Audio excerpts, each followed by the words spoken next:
Let's turn now to a new novel by Michigan native and best-selling author Ruta Sepetys. A Fortune of Sand is a drama set in 1920s Detroit when the automobile industry was booming.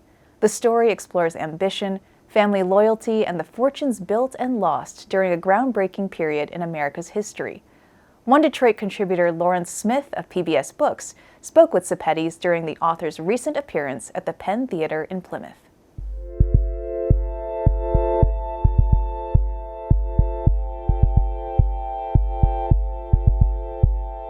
So tell us all about the book. What inspired it? Oh, what inspired it? My love for Detroit. Also what inspired it is my question, what determines how history is preserved and recalled? Many people don't know that Detroit was once considered the Paris of the Midwest.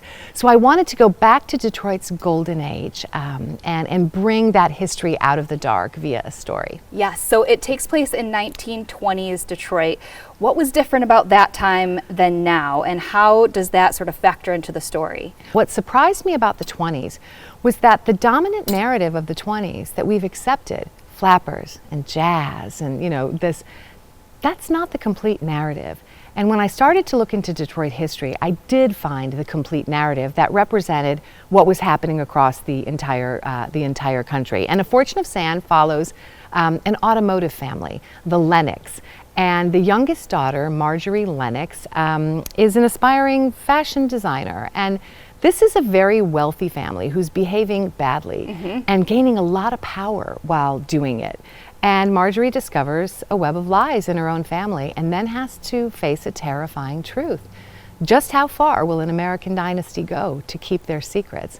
And those were things that I was uncovering about the city of Detroit. And the story was built with bricks from actual true stories. Wow. And you actually looked into some of the old photographs and researched some of the old articles and papers. Talk to us about the research process. Oh, I love the research process.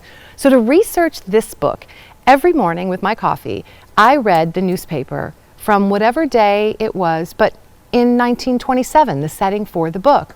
And what I found, again, was so interesting because the papers in the city of Detroit, so the Free Press, the news, at the time there was the Detroit Times, I was reading something, but then when I would go to a newspaper, let's say from Battle Creek or Lansing or Traverse City, there were stories that weren't reported in the Detroit papers themselves. And keep in mind, during that time, newspapers carried so much power.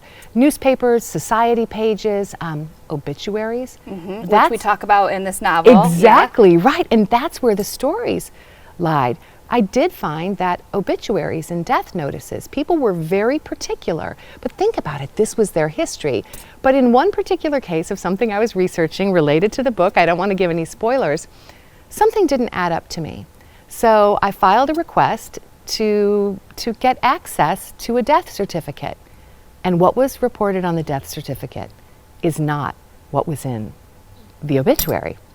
So there was this great contrast of fortune and facade. And as a writer and a creative, we need that, right? We need those opposing forces. They illuminate each other. So I really leaned into the fortune and facade of Detroit. I love that. And let's talk a little bit about the title, A Fortune of Sand, and that metaphor.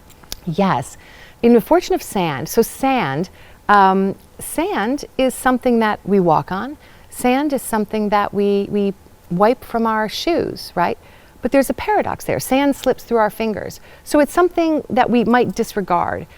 But in a certain situation, sand can become really strong. Sometimes when it's wet or under the right circumstances, we need sand to make glass.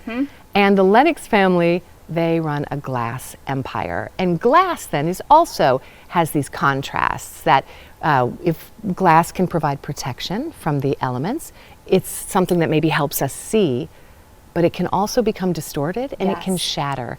And so when I was thinking about it, I thought, oh my goodness, all these contrasts and juxtapositions, I'm gonna try to put those together into a title, A Fortune of Sand. I love that so much.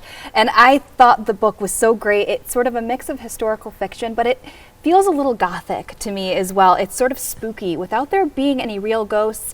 And there's some really interesting like just Detroit landmarks. There's, you know, the Grosse Pointe mansions, but then there's Yes. also like Eloise Asylum and things like that. I think for Detroiters, it's going to be a fascinating look at a city that maybe you hadn't considered in this way. I hope so, because you know history can be haunting, and Detroit during the 20s was a city at war with itself. This was during Prohibition, and think about what was going on. But also, I want people to know and appreciate Detroit. Detroit during this time period wasn't looking to the future. Detroit was creating the future, right?